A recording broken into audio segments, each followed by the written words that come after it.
Welcome to the Divine Style Podcast with Gerlinda, Stella, personal stylist and self-love coach, and Alison, Maiden, psychic medium, spiritual healer and metaphysical teacher. Each episode you'll experience spiritual lessons to cultivate self-love and self-expression so you can become the best version of you. Hi, I'm Gerlinda. And I'm Alison. Today we are talking about the magic of ley lines. Now, I've only recently heard about these, so I guess you take over here, Alison. Okay. What is a ley line? Well, a ley line is an energy line that runs around the earth, and there's lots of them, and we have energy grids actually around the earth. And you've probably heard of meridian lines on your body before. You would have been to a kinesiologist, or you might have been to a naturopath, and they've talked about your meridian lines. And so we have lines that run around our bodies that give us energy, and that's how acupuncture actually works, is that it will work along the meridian lines. So the needles are placed on the meridian lines, and then the energy is tweaked so that if there's a blockage of energy, it will actually be freed. And so the energy will get to the organs that are associated with that particular meridian line. So it's really interesting that works so well when we have acupuncture. And I've had acupuncture a lot. I love acupuncture. I like it too. It's a great modality. Wonderful. And it just frees everything up in this old body of mine. So when we speak about the earth ley lines, it's a very similar concept. So there Earth has got these ley lines that have been there since the beginning of time, and the ley lines are the Earth's way of getting energy to certain points around the Earth. And so the ley lines, which form grids, energy points where they cross over, are sacred places. Now, like we have chakra system in our body where everything pulls into one area, the Earth has a chakra system as well. And it's absolutely fascinating because a lot of the ancient monuments are actually built on these chakras. Now, ask yourself this question. How would our ancestors here have known that? That is incredible, isn't it? What is the answer? You know the answer to this. Yeah. Aliens. Yay! Another podcast. All right. So let's have a little looky here at where the chakra points are around the earth, because I think that could really open people's minds up a little bit. Fantastic. Okay. Are these places that we should definitely visit? Oh, look, absolutely. In fact, I've visited a couple already myself. But so the base chakra, or the survival chakra in humans, is at the bottom of the spine. And that's the one that's opened up when we first come in to the body, okay? And that gives us our spirit, our drive, our passion, our need to be here. And it also is about our sexual drive as well. So wow. It helps us to be able to procreate, which is basically what we've come here for. Yep. Amongst other things. And the sexual drive of this colour is red, of course, because if you look around you, every time you might see something that's maybe remotely sexual, there will be red involved. Yes, this is another great one, the power of colour. It is, isn't it? So I just find that really fascinating too, that if the advertising people want to sell an ice cream, they'll put a model on there with red lips. Funny that. So, yeah, I mean, once we sort of start to establish where on the planet the different chakras are, it's so interesting. So when we're looking here at the base chakra, the first chakra, it's actually in Mount Shasta. Now, that's in the United States. Okay. Ooh. So the northern area of the United States, very near Hawaii. Okay. Okay. So as we move through the second chakra, or the chakra that is your sacral, and the orange chakra, that one is actually at Lake Titicaca in Mexico, or down near Mexico. So that's in the southern aspect of the United States. We then move across to the third chakra, and you never guess where this is, right here in Australia. Really? Uluru. Amazing. Uluru is the third chakra, or the solar plexus and the feeling center of the planet. Okay, this is awesome. And then we have the heart, which is in the UK. And this is a fascinating one, and I love this one. The heart chakra is in Glastonbury. Now, you know what else is in Glastonbury? What? Stonehenge. Ooh. So here you can start to see a bit of a pattern. We have these amazing monoliths or built monoliths. So Uluru is obviously, well, they think it's natural. Yeah. I won't even get into that one. We'll go to alien stuff later. And then you've got these amazing monuments that have been standing for thousands of years on these other energy points. So let's continue because there's more and it's getting more and more interesting. So the fifth chakra, which is, of course, the throat chakra, and that one is blue. This one is in Egypt, and we have the Great Pyramid, the Sphinx, and the Mount of Olives built around this chakra. So we have these massive monuments that have been there for thousands of years, and they're built right on this chakra. They could have been built anywhere else in Egypt, but there they are, spot on this chakra. This is amazing. The sixth one is in New Zealand. The third eye chakra. It's very important to understand that as we're moving through the chakras, there's different aspects of the chakras that relate to us, also relate to the energy of the place that you're in. So when you're in these places, you'll find that, you know, that you're more switched on, more aware in those centres of your being, right? So in the Great Pyramid, of course, you're going to be more switched on in the throat chakra. All right. So this will bring out the energies very much so. Incredible. So we really are connected to these parts of the earth. Of the earth. That's absolutely. amazing. Yeah. And so the final chakra, the seventh chakra, we're looking at the crown, which is in Tibet. Now, that probably doesn't surprise you a great deal. It doesn't surprise me at all. Mount Kailas in Tibet is our crown chakra. So along with these, we have gates or openings to other dimensional fields as well. We do have other aspects which are high-level vibrational gates which come in around the energy lines or the grid lines on the earth, and they are located in very interesting areas. So we have in the craters of Hawaii, we have energy gates. In the Table Mountains in Cape Town, South Africa, we have energy gates. Moscow, Ooh. we have an energy gate in Moscow. Vodka. Yeah. We have the energy gate Mount Fuji in Japan. And as I said before, New Zealand also features Lake Tuapu in New Zealand. And then we have the four mountains of Bali as well. So it's so fascinating, isn't it, when we start talking about these energy centres of the earth and why certain places seem more important than others. And how drawn people are to these sites. Exactly. So you may find that you go to Bali and you completely fall in love with this place. You absolutely feel so at home there. It's your vibration, it's your energy. And that is because you're vibrating to that particular gate. Now, what is a gate, you may ask? Yes, what is a gate? So a gate opens up wormholes to other dimensions and also other places in not only our universe, but also other universes. Wow.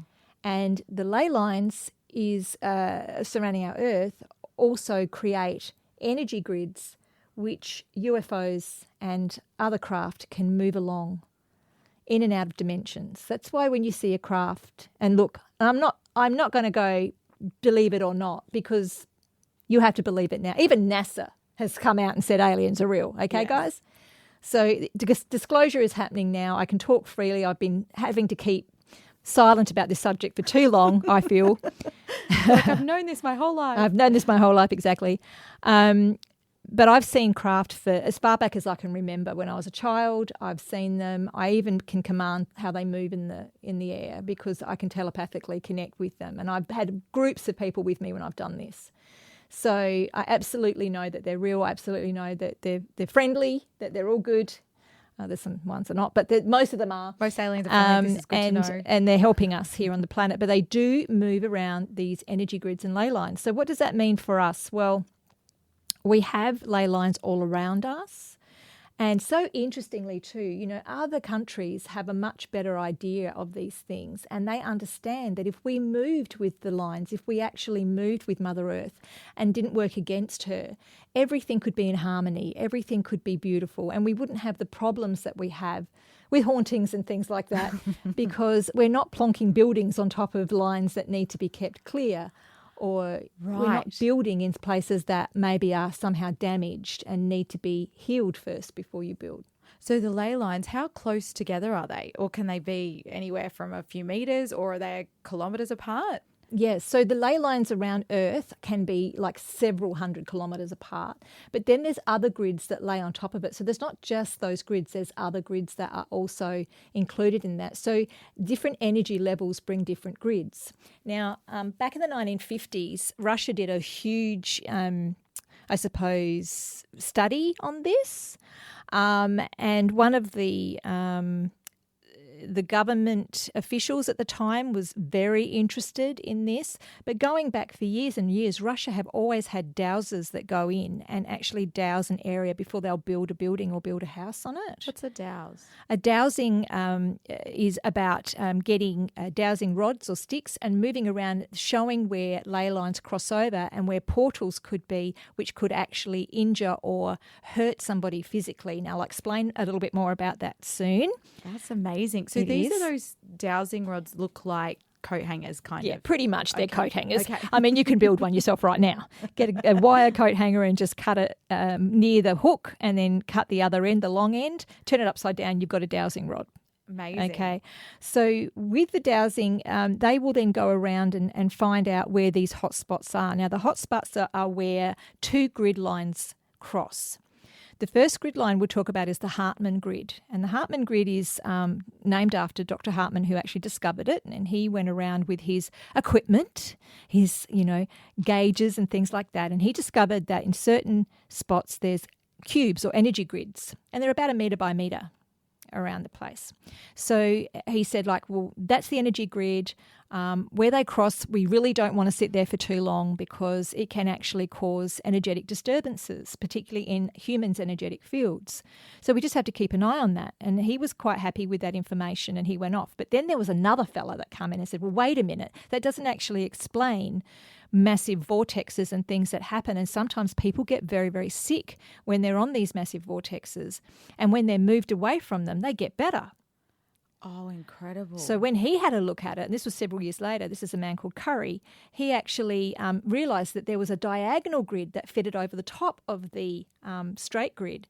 And when those areas cross, and they're about 1.5 metres by 1.5 metres, you're going to find that there'll be a hotspot. And what he calls a hotspot is a geopathical stress zone. That's the official word for it.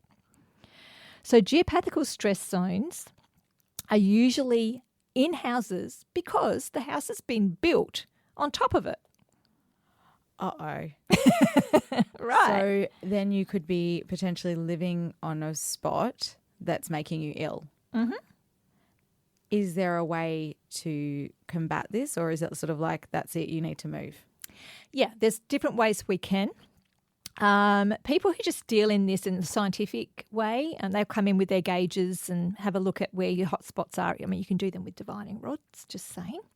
But, they'll say you need to move your bed 1 metre over here, or you need to move out of this room altogether. Don't sleep in this room. There's too many hotspots in here.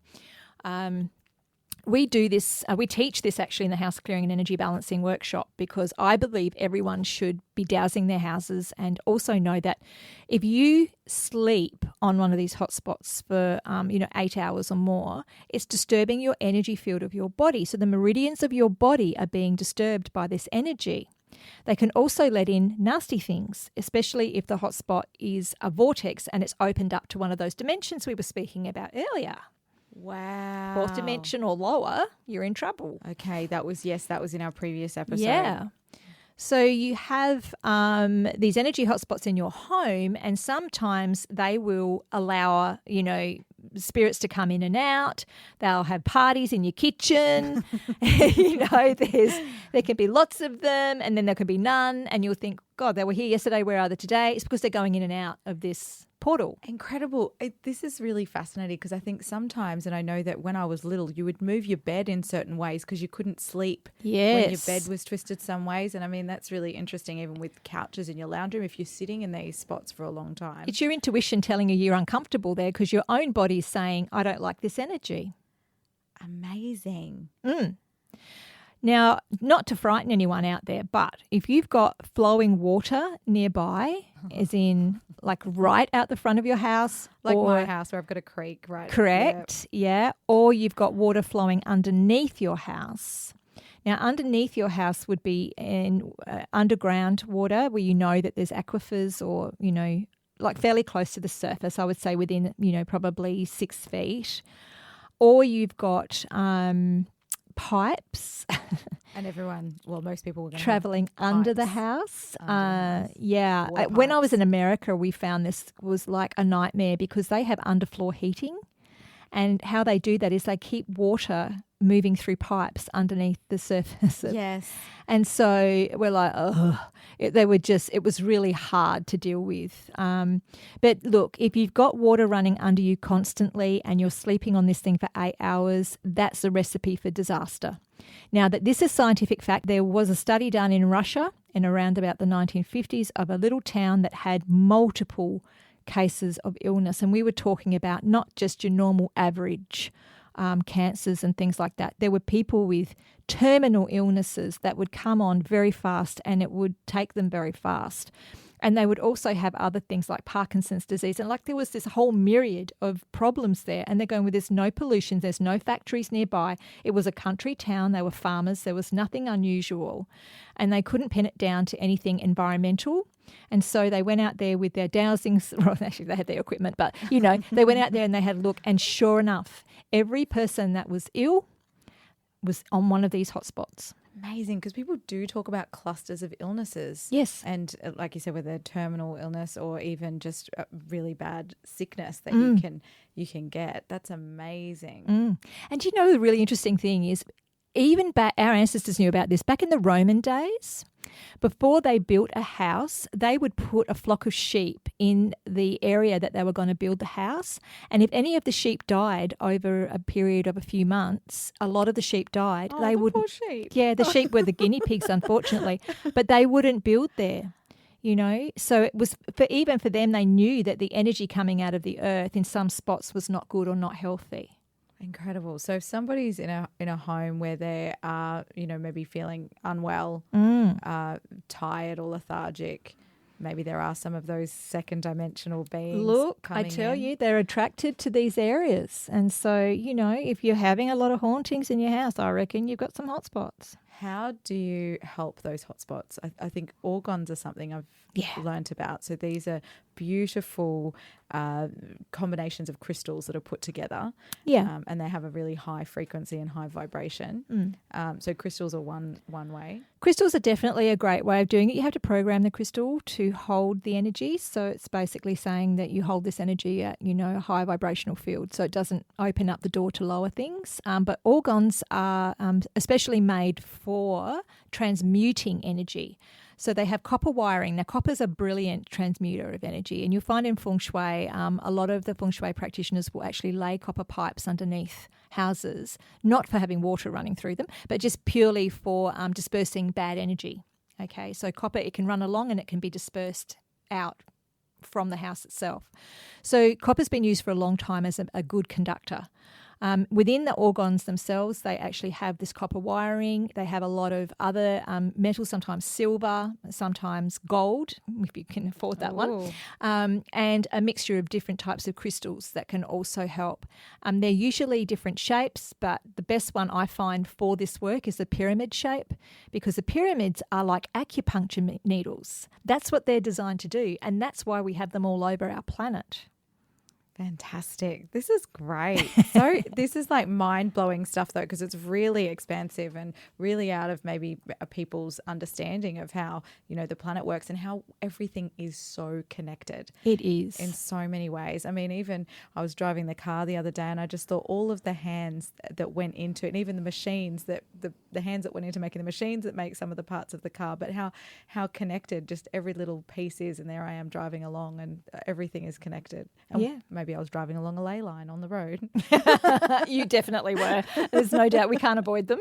And some of those ley lines are very positive, of course, where we have beautiful energies and when everything's in balance. And we go to some of them amazing spots up here in far north Queensland where we have the waterfalls and the swimming holes, and everything in nature in balance there creates a really good vibration for those portals to be positive. So if it's a natural creek or a natural ley line, that can be a good thing. But if it's a man-made one, it could potentially not be a good thing. Yeah, well, it's just basically saying that if man has come in and interfered with it, like, for instance, putting a building on there or even changing things like water flow, damming rivers, changing the flow of things, it's creating a different energy altogether. And so the tools that we have, like orgons and I can probably give you a really good example. So drought is caused by an overabundance of the orgon energy.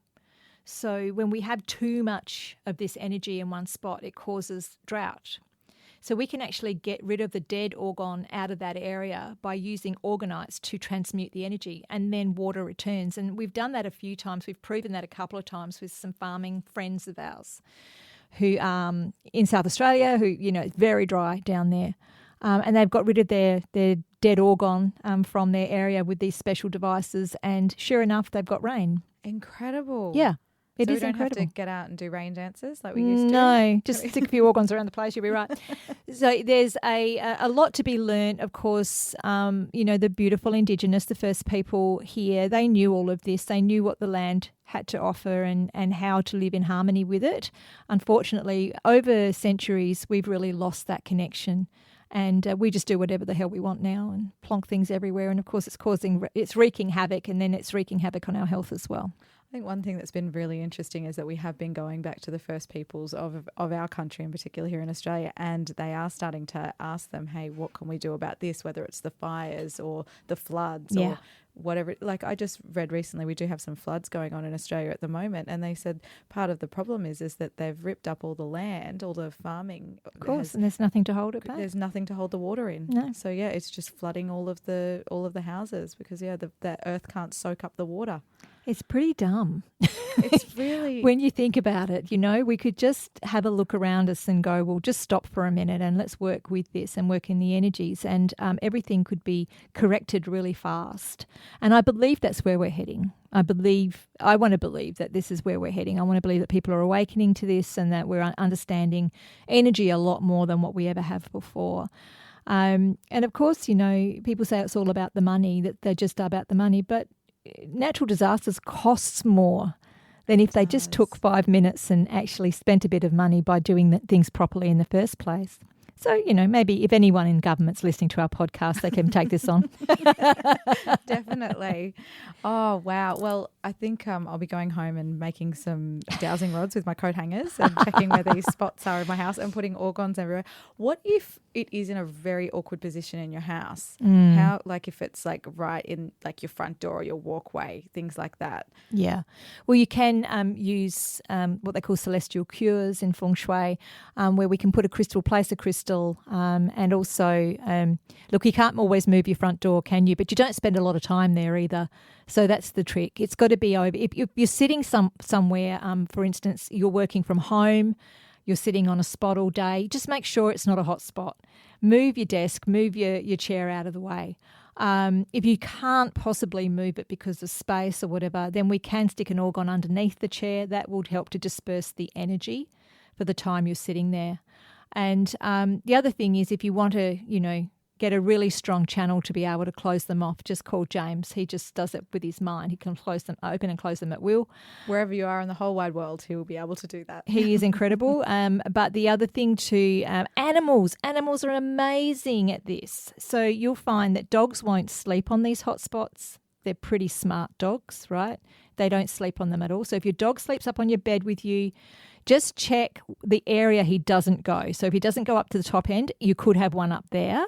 Right? Incredible. If your cat likes to sleep on your head, then you've got one, because cats love sleeping on them. So cats like them? Yeah, they actually purr and disperse the energy that way. Oh, so they protect those spots. It is interesting how we have a cat and she does move to certain spots in the house and they're kind of like her spots. Yeah. So, okay, I'm going to go and check that. They're the points, right? Yeah, and the other thing is ants. Ants will build their nests on these places. Oh, we've got ants inside at the moment. It's very frustrating. Yeah, well, they love it. Put an organ in the kitchen. Okay.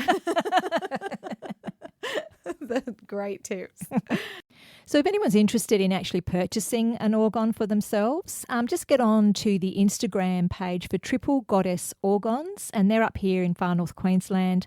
Absolutely stunning, and I know you've bought a few yourself. I have bought a few. Oh my gosh, they're addictive. They're They so are beautiful. great, and they are amazing, and their energy is strong, and it's strong enough to disperse anything that might be in the house, and plus they're beautiful girls to work with as well. They are. What I find really interesting about the process of making an organ, because you can buy them on, I don't want to mention any sites, but some cheap sites, but they haven't necessarily been made with the correct energy. No, so that's there's correct. a lot of unconditional love that go into what the girls do. Oh my gosh, they bathe the crystals in organic oils before they put them in, and they're just incredible. And yes, it's made with a huge amount of love and Reiki, and I can guarantee they'll work for you.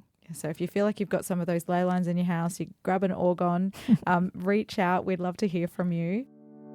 Thanks for listening to the Divine Style Podcast. Please follow, share and tune in weekly for more spiritual and self-love guidance. You can find out more and ask questions at gerlinda.com.au and alisonmaiden.com.